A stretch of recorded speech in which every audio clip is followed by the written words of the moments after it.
எப்பயுமே cocoa powder உலர்பொருள் எல்லாத்தையுமே ஒட்டுக்காக கலந்து நம்ம ஜலிச்சு போட்டால் எல்லாமே ஒரே மாதிரி கலந்துடும்.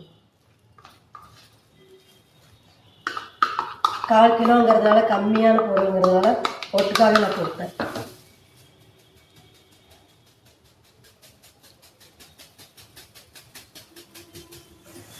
இதோட வேலை சிம்பிளாக தான் தெரியுது.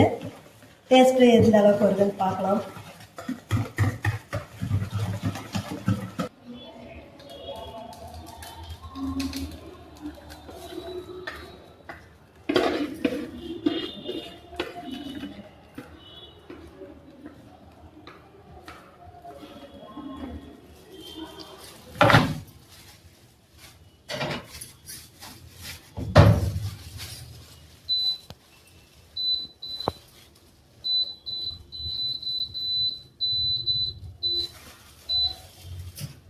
இது எப்பயும் போல தான் 180க்கு 10 மினிட்ஸ் ப்ரீ ஹீட் பண்ணிவிட்டு இப்போ 20க்கு வச்சுருக்கேன்.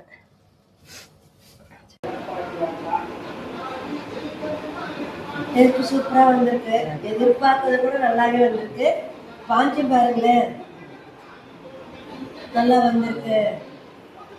நல்லா சாஃப்டாக வந்திருக்கு. நீங்களும் சாப்பிட்டு பார்த்தீங்கன்னா தெரியும்.